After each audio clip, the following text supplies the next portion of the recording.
Alright, response video. This obnoxious guy doesn't show his face. I don't know. 2SecSee4u. Heard some speculation, some racist guy. I don't know what the hell he is, but whatever. It's like some sort of Joneser flashback. So anyway, I haven't listened to his video. Just listened to the first couple of seconds and said, fuck this guy. So, playing his video this time. Here we go again. It says next. Once again, I don't know how many times I could say it, and anybody that's been paying attention to the back and forth will see that I've asked specific questions, made specific. Yeah, no, what you did is you post links to cartoon videos on fractional reserve banking that are completely distortions of the reality. They don't point out that the Federal Reserve makes a deposit in the banks, doesn't point out any of the reality, and obviously doesn't point out that all banking is fractional reserve banking. And that the least those videos could do is say something like, well, I think the reserve limits ought to be 30% or 20% or some fucking number where they say, okay, they're covered for bad loans. The whole idea of fractional reserve banking is perfectly good. The loans are all good. The collateral is being monetized. Nothing goes wrong until you start making bad loans. Obviously, we started making bad loans because the housing bubble, because the economy was in bubble. All right, period. And now the only question is who the fuck should pay for it. In my opinion, the people who've profited from it should pay for it. Period. Not that complicated. Points that you completely fail when it comes to your response. Well, look, I'm not going to respond to all the crap you put in one video. You put a whole bunch of crap in your other video about goddamn pigeons, okay? Because I said something about iron in their brain. Well, look, I remember reading like 15 years ago that, you know, when the whole magnetic thing, you know, with human beings and that it makes bones knit better. Well, the idea is that in pigeons, they have this fucking iron in their brain cells or whatever the fuck it is.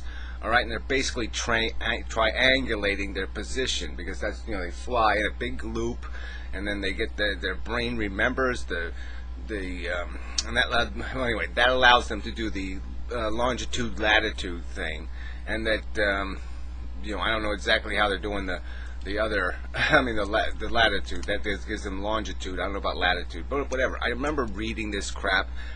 The bottom line is pigeons aren't magic, okay? Their consciousness isn't magic. There's obviously some kind of functional thing that's going on there.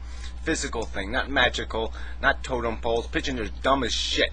You think God gave pigeons special powers? The special powers to find their way home, but they can't stop themselves from falling into chimneys half the time?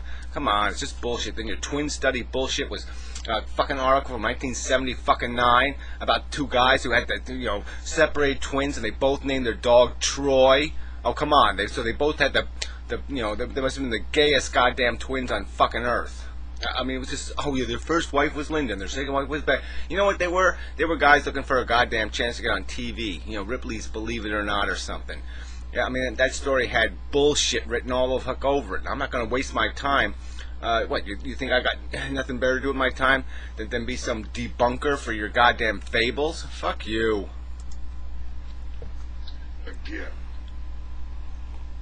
you trivialize the fractional reserve system. I know what I explained very clearly is that if we didn't have the fractional reserve system, there would have been less economic growth. The point is to get every single possible dollar, work motivator, that's what these are, work motivators, into the fucking goddamn economy.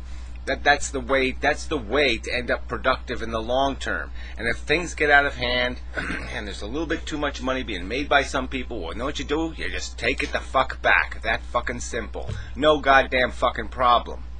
But if we didn't have fractional reserve banking over the last 70 fucking years, the economy would have grown at 1/10 the pace it's grown at. That's just a goddamn motherfucking fact, moron. We see it today. There is no doubt about what the fractional reserve system is in theory. I'm talking about the system in general. All you're talking is bullshit, Ron Paul propaganda nonsense. You know, that somehow it's the Federal Reserve that's fucked this country. What fucked this country was Ronald Reagan voodoo economic bullshit. Let's cut taxes and somehow raise all boats and all revenues, and everything will be just fucking fine. We'll just borrow the money. Okay? That was the bullshit.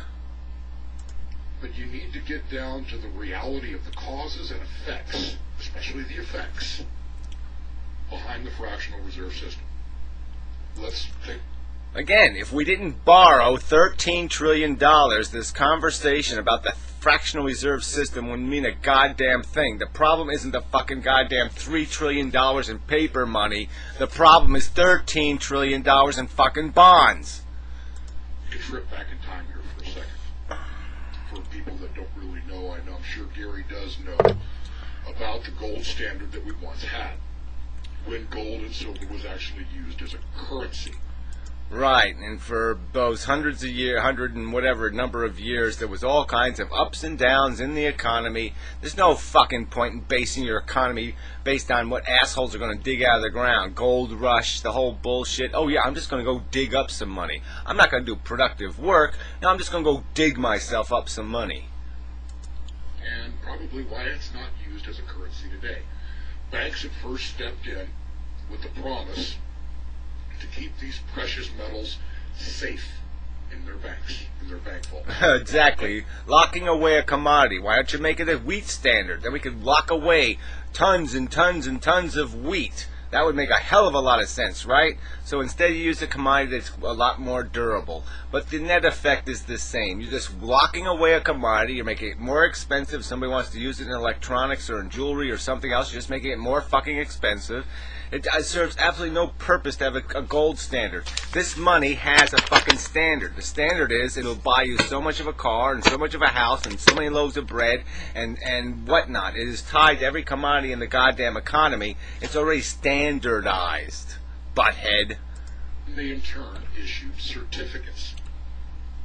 This certificate is redeemable for $10 in gold. Thus you would have a $10 gold certificate. Well, with the issuance of loans, when the bank started issuing loans. Right. Double collateralized loans, okay? The bank had to have the gold to secure every single fucking deposit. There was no other money available. So every deposit was secured by another deposit in gold. So there's essentially two deposits for every fucking loan, you idiot. And that means you're going to pay twice the fucking much in interest, dumb fucking ass. There obviously came interest. Loans had gone out in the form of these certificates for the gold and the silver. But they were also paid back by the borrower. The borrower paid the lender back with the same gold and silver certificates, until ultimately, through interest, the gold and the silver that was in circulation mostly now belonged to the lenders. Then we went to the Federal Reserve system, that kind of like what we see today, where they had issued Federal Reserve notes. Which doesn't have anything. You're missing the middle step, which is fractional reserve banking. You can have fractional reserve banking without a Fed, okay? So it's not the same thing. It's just the Federal Reserve makes the fractional reserve banking. It makes it possible for you to have even lower reserve limits, which means you can get more of the goddamn capital that's in the bank out into the economy. Again, key point. The Federal Reserve System is not the federal government. It's oh yeah, right. That's right. The entire Federal Reserve Board is essentially nominated or elected by our representatives, right? But no, it's not the government. It's completely run by people appointed by the government, but it's not the government. I mean, fuck you. A private bank that will dictate the value of our currency. Right, an entirely regulated by the federal government private bank. So make sense out of that, asshole. Is there some part of it that's not regulated by the federal government? Is there some minute square inch of the motherfucking Federal Reserve, the private bank, that isn't regulated by the federal fucking government? I mean, if you're appointing everybody in charge, does that mean you're completely in charge? See, I'm very well aware of what the fractional reserve system is in theory. Oh, you're not aware of shit. I mean, like I said, you stepped on your own goddamn theory when you sat there and brought up pawn shops. It was such a stupid fucking example. Because it was exactly my point.